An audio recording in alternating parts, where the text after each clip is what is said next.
유쾌한 남자들의 시시콜콜 토크쇼 김프로쇼 지금 시작하겠습니다. 저는 김프로입니다.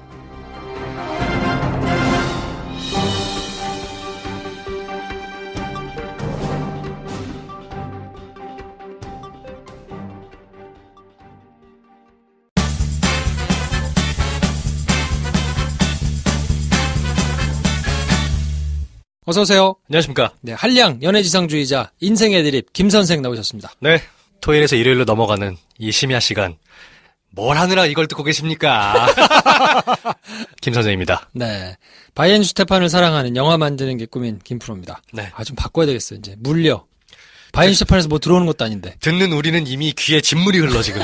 아 진짜. 아주 상큼한 걸로 좀 하나 만들어주세요. 여름 작가님. 자기가 알아서 해. 뭘 자기가 알아서 해. 하나 만들어줘야지. 자기래. 이 사람아. 이상해. 자, 이번 주에는 저희가 화려한 게스트들을 돌아가면서 이제 모셨는데. 거의 뭐. 대미를 장식하는 게스트는 어떤 분입니까? 이번 주에 게스트들이, 정말, 소개하기에도 벅차고 힘든 분들이었는데, 마지막 한 분입니다. 저희가. 궁금하다. 도대체 어떤 걸 갖다 붙일지. 고르고 골랐던 바로 그분. 이쯤 하면 설마 황인재가 나오지 않겠냐 생각하시는 분 계실 텐데 마지막까지 저희는 그렇게 단순하지 않습니다, 여러분. 네. 그렇다고 여러분 생각하시는 그분이냐? 아닙니다. 이번에 나오는 분은요. 저도 누군지 모르겠습니다. 나와주세요. 자기소개 좀 해주세요. 바이엔슈테판을 사랑하는 배준현입니다. 이걸 내가 가져갈게. 네.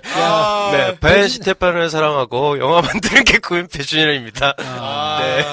저분이셨어. 배준현 쫓겨났는데. 배준현이 달라요? 그러니까 네. 배준현이 캐릭터가 미진해가지고 네.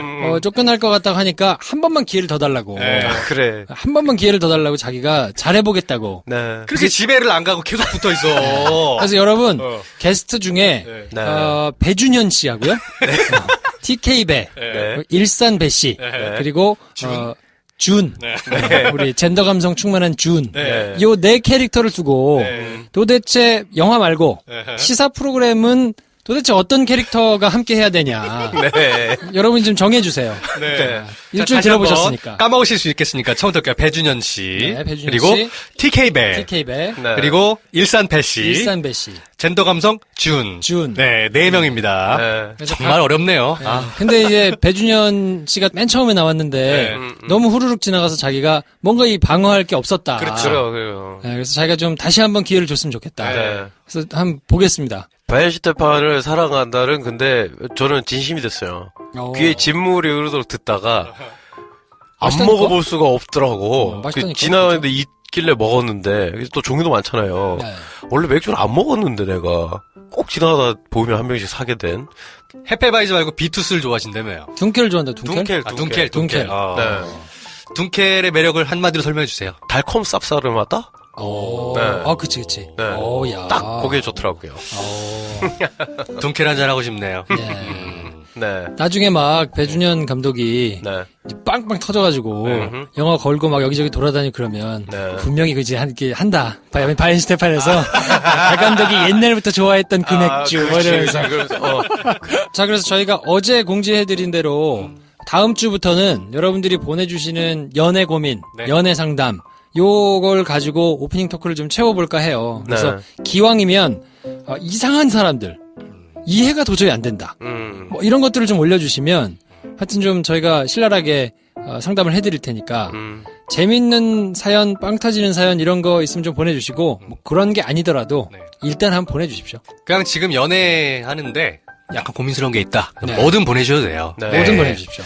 저희가 그래도 한 연애 해본 사람들이니까. 네. 모든 종류의 레퍼런스가 다 있습니다. 다 있어. 다 있어. 그리고 남자만 안 만나보고 다 있어. 그렇지. 네. 그건 어떻게 해드릴 수 없네요. 네. 맞네, 근데 맞네. 한 가지 다만 저희가 해드릴 수 없는 거는 부부 상담은 해드릴 수 없으니까 네. 대신에 이런 경우는 있어요. 유부남을 좋아한다? 그럴 수 있잖아. 그럴 수 있죠. 너 이게 짝이 있는 사람을 좋아한다. 네. 이런 경우는 할 수 있어요. 그건 연애의 범주에 들어가니까. 그렇죠. 아, 네. 그래요. 근데 그냥 이 부부의 상담은 그거는 이제 어쩌라고 해서 하시든지 네, 네. 연세로 된 정신과를 찾아가셔서 그렇지. 연세로 된 정신과를 찾아가셔서 그거는 하시든지 네. 뭐 그래야 될 것 같고 황혼, 이혼 뭐 이런 것도 좀 황혼은 그거는 저희가 아직 그 저희가, 연령대가 안 돼가지고. 커버하기가 어렵습니다. 그런 건 좀 어렵고 네, 네. 저희가 이제 40대 이하로 40대 이하로 있는 모든 연애 케이스는 해드릴 수 있으니까 저희는 솔직해요. 저희가 모르고 경험해보지 못한 연령에 대해서는 할 말이 사실 네. 없고 네. 네. 저희 나이 기준으로 아래다. 그러면 말씀드릴 수 있다. 있을 것 같아. 근데 50대 후반인데 미혼인데 썸 타고 있다 이러면 어떻게 합니까? 그거는 제가 잘 모르겠어요. 아, 솔직해 진짜 네. 나는. 잘 모르겠다. 네. 그거는 네. 안 하겠습니다. 어. 네. 그러니까 보내주시면 저희가 그냥 잘 읽고 공감해드리고요. 네네. 소개는 못해드리니까. 그리고 뭐 20, 30대 또 이러니까 그러면 너무 어린 친구들 제 정신 연령으로 맞춰드릴 수 있습니다. 네. 7세 이상이면 가능하다. 네. 아, 그렇지. 누군가를 좋아하는 마음이면 네. 그런 거 고민될 때 있잖아, 얘들아. 얘기했죠. 그 9살 인생이란 영화 있는 거 알죠? 네네네. 그 영화 되게 좋아하거든요. 네. 9살 인생이 딱 9살짜 애들이 썸 타는 건데 엄청 리얼해. 그 연애 그럼요. 감정이 굉장해요. 네. 그 안에서도 충분히 우리가 이렇게 적극적으로 조언을 해줄 수도 있고 그럼요. 그런 거란 말이야. 네. 아무튼 네. 모든 종류의 연애와 관련된 고민이 있으시면 네. 다 보내주세요. 그럼 저희가 오프닝 토크에서 아주 깊이가 있을런지는 모르겠는데 하여튼 저희가 성심성의껏 다뤄드리겠습니다. 그렇죠. 네. 우리가 가지고 있는 좋은 미덕이라는 것은 진심 아닐까? 그렇죠. 네, 진심으로. 네. 얘기해 진심과 포장하지 않는 신랄함. 네. 드릴게요. 그럼. 이번 한 주를 마무리하면서 내일이면 JTBC 뉴스룸에 나올지도 모른다는 바로 그 코너입니다. 최초로 네. 팟캐스트 최초인 것 같아. 그럼요. 세계 최초지. 라디오 팟캐스트 통틀어서 네. 이런 코너는 처음이에요. 새신자 소개 코너 들어가겠습니다. 네. 자, 호명되시는 아이들께서는 자리에서 일어나 주십시오. 발언 7998님. 네. 네. 그래요. 일어나 주시고요. ESAHN69님. 일어나 주십시오. 방수밴드님. 일어나 주시고. 잘나가는 K님. 일어나 주십시오. 코코넛 바나나님. 일어나 주십시오. 네. 네. 자, 이분들을 향해서 듣고 계시는 분들, 청취자 여러분, 다 같이 손을 하늘로 올려주시고, 함께 외쳐보겠습니다. 환영합니다. 네, 환영합니다. 네. 자, 착석. 네, 여러분, 눈물 닦아주시고요. 네. 자, 선물 폭탄 코너. 술친금 한 박스 받으실 분은 새로 와주신 분이죠. 10위 축하하며 와주신 바론 7998님. 네. 축하드립니다. 애터미 선크림 받으실 분 ESAHN69님. 축하드립니다. 유니코프 깔창 받으실 분 잘나가는 K님. 네, 축하드립니다. 축하드립니다. 자, 김프로쇼 도와주시는 분들 소개해드리겠습니다. 소연아범님의 술자리 만병 통치약, 술친금 많이 이용해 주십시오. 술친금 홈페이지나 술친금 페이스북 페이지 가시면 친구 응원 이벤트가 있습니다. 1등 하시는 분들에게는 아이언맨 캐리어 드린다고 합니다. 네. 유니코프 깔창, 여름이 되면 더더욱 걱정되는 발냄새와 부종 1년간 근본적인 처방으로 해결해드리는 유니코프 깔창 추천드립니다. 네, 그러면 저희는 광고 듣고 시사평론가 김용민 씨 모시고 2부에서 찾아뵙겠습니다.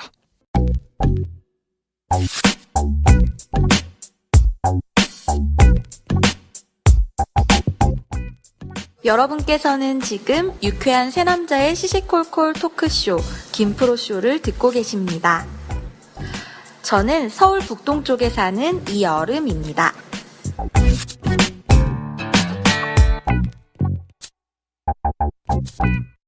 네, 김프로쇼 2부는 시사평론가 김용민 씨와 함께합니다. 나와 계시죠? 예, 안녕하십니까. 반갑습니다. 네, 아, 이 예. 날씨가 너무 더운데 예. 이 김프로쇼 따위 나와주시느라고 얼마나 고생이 많으세요. 뭐, 아무도 듣는 방송, 아무도 듣지 않으니까, 뭐, 마음 편하게 할 수 있다는 점에서, 부담이 안 됩니다. 아, 굳이 이렇게 애써서 김프로쇼를 밟으려고 하는 거에서 굉장한 초조함이 느껴진다. 초조함. 네. 굳이 이렇게 밟을 필요가 없거든요. 아니, 밟긴 뭘 밟고 사실을 얘기할 뿐이지. 예. 그래, 지난주 동안엔 정말 나라가 아주 더위만큼 힘겨웠던 한 주였습니다. 네. 7월과 8월이 이제 교차했던 주간이기도 한데, 많은 분들이 휴가를 떠났죠? 그렇죠. 저기, 예. 우리 대전만 휴가 안 가십니까? 우리 직원들 휴가 보냈고, 아니, 굳이 갈 생각이 없는데도 그냥 제가 떠밀려서, 이제, 떠밀리다시피 그분들이 이제 휴가를 갔어요. 앞으로 더 많이 이제 아주 부려먹으려면은, 농담이고, 여간, 그분들 너무 고생해가지고, 제가 아주 밤낮이 없지 않습니까? 우리 저 김프로한테도 새벽 5시에 일어나서 녹음하자 그러고, 그러는 판이니, 뭐, 그분들께는 정말 휴식이 너무나 필요한, 그런, 이 여름입니다. 매일매일 김용민 브리핑을 녹음하고, 편집하고, 업로드하는 게 진짜 대단한 거예요. 글쎄 말이에요. 우리 직원들이 안 계시니까, 이분들의 그 빈자리가 너무나 커 보였고, 네. 다음 주부터는 좀, 훨씬 홀가분하게, 부려먹으면서 이제, 한 주를 보낼 수 있을 것 같다. 이거 뭐 이런 말을 해도, 이런 막말을 해도, 뭐 전혀 걱정이 없는 게, 이 김프로쇼는 아무도 듣질 않기 때문에, 저는 별로 아주 부담 없이 이렇게 방송을 할 수 있고요. 김프로가 이걸 감히 자를 수 있겠습니까? 뭐 어쨌든 이렇게 계속 말씀하시는 거에서 굉장한 초조함이 느껴져요. 예, 당신이 그렇게 생각하면 뭐 어떡하겠어요. 뭐 생각의 자유를 침해할 수는 없는 거니까 뭐 그렇게 생각하든 말든 예. 그러나 진실은 뭐 듣는 사람이 없다. 예. 진실은 듣는 사람이 없다. 이 점을 분명히 하겠습니다. 네. 예. 자, 저희가 매주 시사 주제 또 뭐 주목할 만한 에피소드 이런 거 2개씩 저희가 챙겨가지고 이제 듣고 있는데 지난주 그 사람에 대한 이야기 뭐 예. 크게 많은 사람들이 막 주목하는 핫 이슈는 아니었지만 그래도 꼭 챙겨서 들어야 되는 에피소드를 저희가 정리해 드렸는데 반응이 괜찮았어요. 반응이? 네, 굉장히 좋았다고. 반응이 누구한테 좋아? 듣는 사람도 없는데. 시끄럽고. 김프로, 김선생, 데이브니어가 좋은 반응을 보였겠구만. 지들은 들을 거 아니야. 자, 그래서 이번 주는 어떤 이슈를 가져오셨습니까? 웬만하면 좀 감동으로 한번 가보려고 했는데, 이 사람 이야기를 빼놓고 이번 주를 논한다는 것은 불입니다. 네. 박찬주 제2작전사령관. 게다가 또 대장이에요, 대장. 깜짝 놀랐네요. 정말 이 사건은 이 나라 군 지휘관의 수준을 보여주는 상황이고, 네. 이런 군 지휘관 밑에서 일하는 장병들 너무나 불행하고요. 만약에 전란이라도 난다면은 무슨 일이 벌어질까? 참 등골이 오싹했습니다. 이 뉴스 자체가 남양 특집이에요. 그 영화에서 보면 이런 캐릭터들이 왕왕 나오거든요. 정말 전형적으로 그 자기 밑에 있는 부하들을 뭐 종 부리듯이 막 부리면서 결국에는 영화 끝날 때쯤에 이제 처절하게 응징을 당하는 것으로 이렇게 마무리가 되는데 거의 영화를 보는 듯한 기분이에요. 근데 이제 사실은 이 박찬주 대장을 보면서 느낀 거는 이런 사람이 출세할 수 있는 이 나라의 구조, 이 나라의 구조까지 봐야 되겠구나라는 생각을 했어요. 임태훈 군인권센터 소장, 이분이 사실 밝혀낸 거 아니겠습니까? 네. 증언을 이제 받아가지고 공개를 했는데, 이분 얘기로는 이 박지만하고 육사 동기라고 하더만요. 37기. 네. 예, 그래서 혜택을 받은 것일 가능성이 높다라고 얘기를 하는데, 실제로 이렇게 부하들로부터 신임을 받지 못하는, 사실 군 지휘관이 말이죠. 평시에 그 능력을 어떻게 검증받겠어요? 네. 전 시대나 돼야 메가다도 사실 명장이라고 말할 수는 없죠. 그냥 허황된 그런 호전주의자일 뿐인데, 여간 이런 평시에 지휘관으로서 인정을 받는다는 거는, 훌륭한 카리스마에 더해서 인덕이거든요. 네. 인덕이 하나도 없는 이런 사람이 승승장구 출세할 수 있었다는 거는 이 나라의 군 시스템이 매우 병들어 있다라고 볼 수밖에 없는 것입니다. 네. 사례는 다 들으셨겠지만은 전자 팔찌를 채웠다느니 냉장고가 10개인데 그냥 온갖 군대에서 받은 과일을 쑤셔 넣었는데 이 장병들 특히 이제 공관병들에게는 전혀 나눠주지 않고 지들끼리 처먹고 썩어도 절대 주지 않았다는 거 아니겠어요? 네. 썩은 건 줬다고 합디다. 썩었으니까. 네. 이런 행태를 보면은 정말 인간 이하의 인간이다라는 생각을 지울 길이 없는데 게다가 또 교회 장로예요. 야, 그 설교 동영상을 보니까 정말 기가 차더라고요. 예, 설교 동영상을 최초 이제 방송한 곳이 이제 김용민 브리핑 아니겠습니까? 네. 제가 이제 40분 동안 쭉 듣고 그 중에서 알짜만 골랐는데 이제 군인들을 교회 가게 하면은 세례 받게 하고 그렇게 해서 교인으로 만들면은 그 교인이 또 나중에 가정을 꾸려서 서너 명 한 식구가 되면은 그들이 다 교인이 될 것이고 그렇게 따져보면은 2035년쯤에는 한 70%가 기독교인이 될 것이다라는 정말 허무맹랑한 허경영식의 이제 계산법, 셈법을 내놓더라고요. 그런 거 보면서 이런 사람이 뭐 전시에 뭔 작전을 한다? 아이고, 이건 뭐 정말 끔찍합니다. 그래서 남양 특집이라고 얘기하는 거예요. 네. 정권이 바뀌고 세상이 바뀌었으니까 그나마 이런 일이 이제 드러나고 이거에 대해서 네. 뭐 제대로 처벌이 이제 이루어지려고 진행이 되고 이러지. 만약에 네. 박근혜 정부가 그냥 계속 진행이 됐다면 이 사건이 과연 사람들한테 알려나졌겠는가? 그리고 알려졌다 하더라도 조기에 그냥 유야무야 또 덮이지 않았겠는가? 뭐 이런 생각이 예. 저는 문득 들더라고요. 갑자기 지난 촛불 때 생각이 났는데 친위 쿠데타 걱정을 했었어요, 당시에. 네. 기억하시죠? 네. 예. 이게 뭐냐면은 이제 이런 거죠. 박근혜가 계엄을 선포합니다. 이제 계엄을 선포하거나 말거나 87년 개정된 당시 직선제가 이제 핵심이었던 개헌 내용을 보게 되면 대통령이 계엄을 선포해도 국회가 이 과반 이상 계엄 해제하라 결의하면 해제가 됩니다. 근데 170석이 넘잖아요. 네. 뭐 이렇게 박근혜 정부에 대해서 반기를 드는 정당들 보게 되면은 그러니까 뭐 당연히 뭐 해제가 될 텐데 문제는 해제를 국회가 결의해도 이 군인들이 철수를 안 하는 상황이란 말이죠. 이게 이제 사실은 군사반란 아니겠어요? 네. 이 군사반란 가능성을 걱정하는 분들이 많이 있었습니다. 그런데 뭐 그런 일은 벌어지지도 않았고요. 뭐 국민들이 한 100만, 200만 이렇게 거리로 나왔는데 이런 국민들을 상대로 해서 뭐 군이 기본권을 억압한다? 이거는 뭐 상상도 못할 일인 거죠.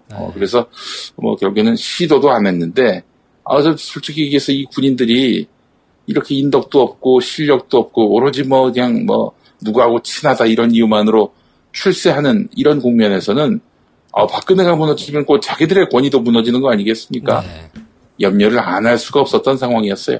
자, 그런데 뭐 하여튼 이런 적폐투성이의 군 지휘관들 또 이들의 실상이 다 드러나게 됨으로써 좀 하느님이 보호하사 우리나라 만세라는 생각을 또 갖게 됩니다. 네. 예. 이게 사실 이런 의문이 안 드십니까? 아니 뭐 박찬주가 그러는 건 이해할 수 있어요. 네. 그런데 그 마누라는 왜 그러냐 이거야. 마누라. 생각을 해봐. 마누라가 지가 뭔데 지가 무슨 레파리라도 한번 해봤나?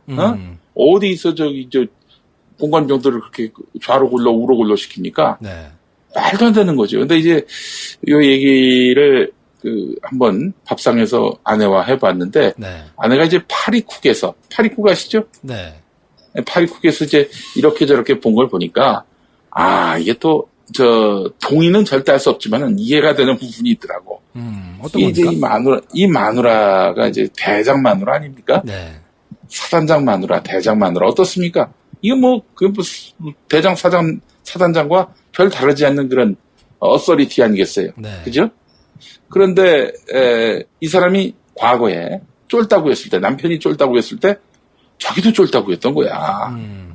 자기 위에 남편의 상사들이 있을 거 아니에요. 그렇죠. 자기는 남편 상사 부인의 또 쫄다구 했던 거지. 그렇게 해가지고 이제 군인 아파트에 또 같이 살잖아요. 네. 그러니 이게 사생활이라는 게 어딨어요. 그냥 아파트에서 이제 고참급 되는 사람이 쓰레기 봉투가 나오면 이제 쫄다구 내 집 앞에다 놓는데요. 네가 갖다 버리라고. 네.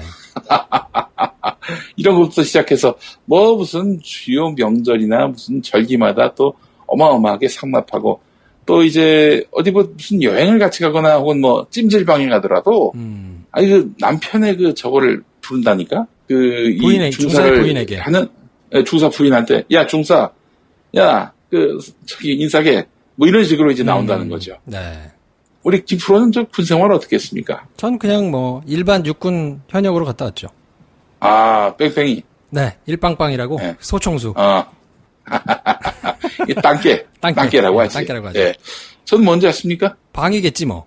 공근이라고.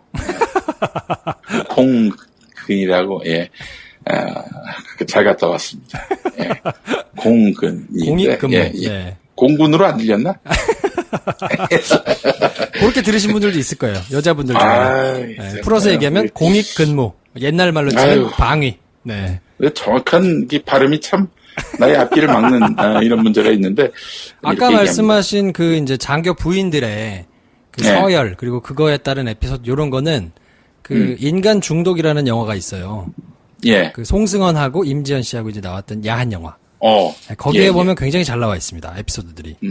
네. 근데 그래요. 이제 영화를 보시면 김용민 씨 같은 경우는 이제 클리핑을 해가지고 아마 다른 장면들을 보실 텐데 사색이 많이 나오는 장면. 많이 나와요. 네.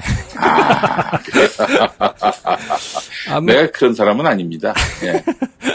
뭐 아무튼 그래서 그 만연에 있는 그 사실 우리나라를 지탱하고 있는 게 그 대부분 이제 군문화 그리고 그걸로 네. 인한 부작용들이 너무 많기 때문에 제대로 이걸 처리하고 처벌하고 하는 것들이 있어야 그나마 조금이라도 이제 개혁이 이루어질 텐데 아무튼 뭐 그 결과가 어떻게 될 건지를 조금 예시하면서 좀 봐야 될 것 같고요. 갑질 논란에 대해서 아무튼 쭉 설명을 해주셨고 예. 을로만 살다가 갑자기 갑의 지위에 가면 욕하면서 담는다고 똑같이 이제 되는 그렇지. 게 있어서 네. 이게 김용민 씨에게 이렇게 갑질을 당하다가 네. 제가 갑자기 이제 갑의 위치에 가가지고 똑같은 네. 거를 범치 않아야 되겠다. 뭐 이런 생각을 네. 해보면서 마무리를 하고요.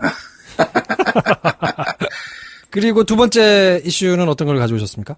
영화 얘기를 한번 해보려고 합니다. 우리 또 영화 영화 하면 또 진프로긴 한데, 네.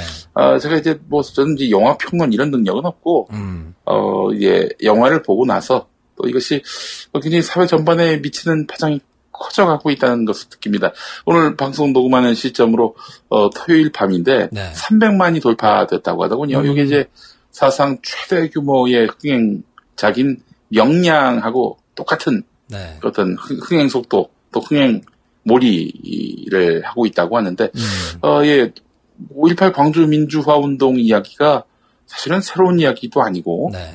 물론 뭐 우리 역사에 아주 굉장히 중요한 일이고 사실 오늘의 이 촛불혁명 또 민주혁명 직선제 개헌의 이 87년 6월 항쟁 이 모든 출발점이 바로 광주 민주화 운동이라는 점은 부인할 수 없지만은 이 사실 이슈는 뭐 완전히 새로운 내용은 아니잖아요. 그렇죠. 그럼에도 네. 불구하고 이게 엄청난 파장을 일으키고 있는 점은 과연 어떤 사회 현상에 기인하는 것일까? 이 역시도 이제 영화 평론의 한 영역일 수 있겠습니다만은 네. 그 영화 얘기도 좀 하면서 네. 쏠쏠한 역사 이야기, 특히 언론 관련한 이야기를 좀 해보려고 하는데요. 네. 예, 저는 평론의 영역에서는 뭐 한마디도 할 말이 없지만 여하간 5.18 광주민주화운동의 이제 전반을 소개하는 어떤 실록의 형태에서 소개하는 것이 아닌 네. 그 한 부분 아니겠어요? 그렇죠. 외국인 기자가 와서 촬영을 하고 이 촬영하는 전반의 과정들을 다룸에 있어서는 그 내용이 사실적 그 어떤 사실을 이렇게 충실히 소개하는 그런 측면에서도 좋은 점수를 줄 수 있을 것 같고요. 네. 극적 재미도 분명히 있었던 것 같습니다. 막판에 이제 추격신 요거는 조금 제가 봤을 때는 굳이 있을 필요가 있겠나 하는 생각은 좀 듭니다만 제가 네. 영화 평론할 능력은 없으니까 그런 점에서 이제 그냥 가볍게 얘기하고 말겠습니다만은 제가 주목했던 부분은 뭐냐면은 광주 MBC가 불타는 거 그리고 당시 언론들이 보도하지 못했던 것 그리고 이제 영화엔 나오지 않습니다만은 광주 민주화 운동 이후에 벌어졌던 이 나라의 메이저 언론들의 이런 어처구니없는 광주 사태에 대한 그런 평가, 해석, 논평 이런 부분들 이건 반드시 우리가 좀 짚고 넘어가야 되겠다는 생각이 듭니다. 네. KBS나 MBC 같은 공영방송은 이제 80년대 말에 뭐 이런저런 다큐멘터리 프로그램을 통해서 또 보도 특집을 통해서 자기들이 그 시절에 제대로 된 보도를 하지 못했고 도리어 이제 사실을 왜곡했다라는 점을 시인하고 사과했습니다. 네. 하지만 조선일보 같은 신문은 사과한 기억이 제겐 없어요. 뭐 그냥 얼버무리고 넘어갔는데 근데 조선일보가 5월 28일자 사설에 실은 내용 제가 페이스북에도 올렸습니다만은 요 당시 조선일보는 뭐라고 이야기했냐면은 군이 정말 고도의 절제력, 자제력으로 그 시민들의 안전을 최우선시하면서 피해를 최소화하는데 아니 최소화도 아니에요. 극소화하는데 어떤 노력을 기울였다. 이렇게 완전한 날조를 사설에 실었습니다. 또 이제 뭐 그 이전에는 광주 사태라고 표현하면서 광주 시내에서 이런 폭도들이 소요를 일으켰다라는 식으로 이렇게 매도를 했었고요. 철저하게 계엄군과 또 정부의 입장을 대변했었습니다. 뭐 당시에 이제 신문사의 기관원이 들어와가지고 뭐 이건 빼라 저건 넣어라 뭐 이랬던 시절이긴 하지만은 또 그런 위압적인 상황 속에서 벌어진 일에 관해서 사과할 수 있는 거 아닙니까? 그럼요. 사과조차 안 하고 그 이후에 전두환의 후예들 또 자신들의 어떤 그 기득권을 유지시켜주는 그런 세력들과 결탁하고 야합하면서 역사를 왜곡시켜왔던 이런 조선일보. 정말, 어떤 정치적 의도를 계속해서 지면을 통해 드러내고 있는데, 반면에 MBC 중에 광주 MBC, 5.18 정신이 왜곡되는 부분들에 대해서는 용납하지 않았고요. 그리고 세월호 진상규명을 위해서 애쓰는 분들을 아주 정성껏, 그분들의 메시지가 훼손되지 않도록 정성껏, 그리고 상당한 시간을 할애해서 보도를 했었습니다. 그래서 전 그런 얘기를 했어요. 광주 MBC가 8시 땡 되면은 뉴스를 하고 서울 MBC가 한 8시 20분이나 30분쯤에 지금부터 서울 MBC에서 서울 소식 전해드리겠습니다. 이렇게 가야 한다. 라는 얘기를 할 정도였어요. 그러니까 한마디로 서울 MBC 보도가 엉망이긴 하지만 광주와 목포 MBC의 그 리포트나 뉴스는 아주 정확했고 공정했고 또 여러 가지로 정의로웠습니다. 그래서 최선 의원, 정의당 의원이죠. 이분 어머니가 이제 목포 사시는데 자꾸 최선 의원이 언론운동가로 일할 때 야, 그 MBC가 보도 잘하는데 왜 굳이 MBC를 갖고 시비를 거니? 그런 얘기를 들으실 정도였다는 거예요. 네. 예.